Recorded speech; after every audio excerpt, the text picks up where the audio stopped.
दोस्तों आज हम बात करते हैं सामाजिक सुरक्षा पेंशन योजना के बारे में। तो दोस्तों इसके अंदर हम जानेंगे योजना क्या है, कौन कौन इसके अंदर आवेदन कर सकता है, इसके अंदर कितना बेनिफिट मिलता है और इसके अंदर आवेदन करके या फिर आवेदन हो रखा है तो उसका नवीनीकरण किस प्रकार से किया जाता है। तो कंप्लीट जानकारी आपको मिलने वाली है। तो दोस्तों सबसे पहले हम जानते हैं कि सामाजिक सुरक्षा पेंशन योजना क्या है।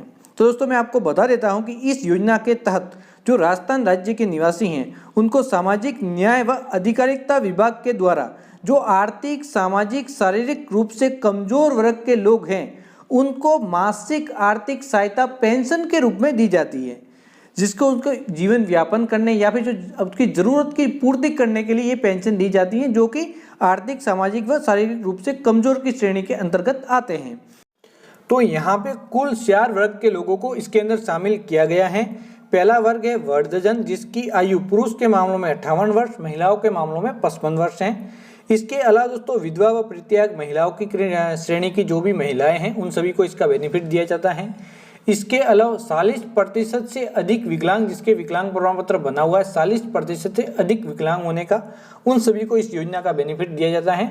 इसके अलावा दोस्तों वृद्धजन किसान हैं उन सभी को भी इस योजना का बेनिफिट दिया जाता है, जिस मामलों में भी एज 58 वर्ष 55 वर्ष शामिल है, महिलाओं की 55 है और पुरुष की 58 वर्ष शामिल है। तो दोस्तों ये होगी इस योजना की एलिजिबिलिटी। तो दोस्तों हम बात करते हैं कि पहले वर्ग के लोग यानी कि जो बुढ़ापा पेंशन है वो 750 रुपये से 1000 रुपये तक दी जाती हैं। इसके अलावा तो विधवा व परित्याग लोगों को जो पेंशन दी जाती है वो 500 रुपये से 1500 रुपये तक पेंशन दी जाती हैं।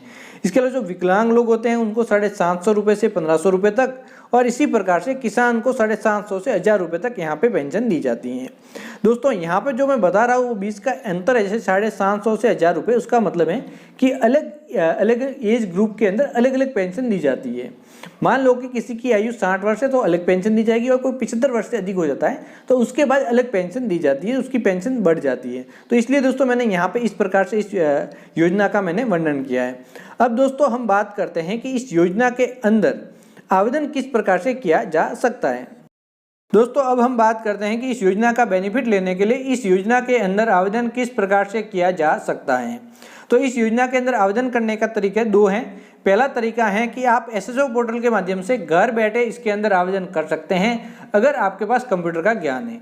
अगर आपके पास कंप्यूटर का ज्ञान नहीं है तो उस मामलों में आप नज़दीकी ई मित्र कियोस्क पोर्टल पर जाके इस योजना के अंदर आवेदन करवा सकते हैं।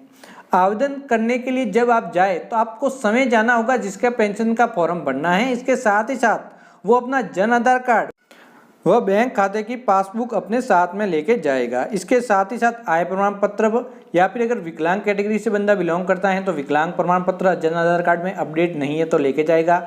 इसके अलावा विधवा स्टेटस अपडेट नहीं है तो आप में यहाँ पे जो पति का मृत्यु प्रमाण पत्र हो गया। अगर परित्याग की कैटेगरी है तो यहाँ पे परित्याग प्रमाण पत्र साथ में लेके जाएगा और जन आधार कार्ड के अंदर पहले अपडेट कर लेगा ई मित्र कियोस्क पोर्टल के माध्यम से।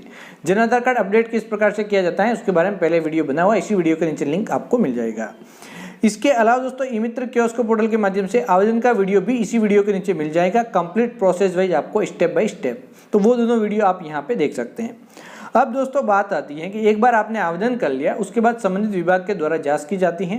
जांच के बाद उनको लगता है कि आपके द्वारा जो भी आवेदन किया गया है वो बिल्कुल सही है तो आपका आवेदन अप्रूव कर दिया जाता है और आपने जो भी बैंक खाता दिया है उसके अंदर पेंशन मिलने लग जाती है। एक बार पेंशन मिलने लगी उसके बाद दोस्तों प्रत्येक वर्ष इसका नवीनीकरण करवाना होता है, जिसे कि पेंशन का वार्षिक सत्यापन कहा जाता है। तो ये भी ई मित्र कियोस्क पोर्टल के माध्यम से ही किया जाता है, उसके अलावा इसका सत्यापन करने का कोई भी तरीका मौजूद नहीं है। तो जो पेंशनर हैं उनको प्रत्येक वर्ष यहाँ पे जो लगभग जो ये नवीनीकरण होता है वो नवंबर दिसंबर माह में प्रत्येक वर्ष किया जाता है। तो नवंबर दिसंबर माह में सभी पेंशनर को ई मित्र कियोस्क पोर्टल पे ई मित्र पे जाके यहाँ पे अपना नवीनीकरण कराना अनिवार्य है। अगर कोई नवीनीकरण नहीं कराता तो उसकी पेंशन रोक दी जाती है। उसके बाद दोस्तों उसको वापस प्रारंभ करने के लिए बहुत ही समस्याओं का सामना करना पड़ता है। तो नवीनीकरण का वीडियो भी पहले बना हुआ है, इसी वीडियो के नीचे लिंक आपको मिल जाएगा। इसके अलावा पेंशन योजना से संबंधित कोई भी और जानकारी की जरूरत है तो उसके बारे में भी कंप्लीट वीडियो बने हुए, इसी वीडियो के नीचे आपको लिंक मिल जाएगा या फिर प्लेलिस्ट मिल जाएगी, तो उस प्लेलिस्ट को देखेंगे तो step by step complete training course है यहाँ पे पेंशन के बारे में, तो वो आपको एक बार जरूर देखना चाहिए। तो इसी वीडियो के नीचे लिंक आपको वहां पर मिल जाएगा। दोस्तों ये थी सामाजिक सुरक्षा पेंशन योजना। अगर आपको जानकारी अच्छी लगी हो तो आप हमारे चैनल को सब्सक्राइब करें, ऑल नोटिफिकेशन ऑन करें, जिससे आने वाले समय में ऐसे ही और वीडियो आपको मिल सके। तो बाय बाय दोस्तों।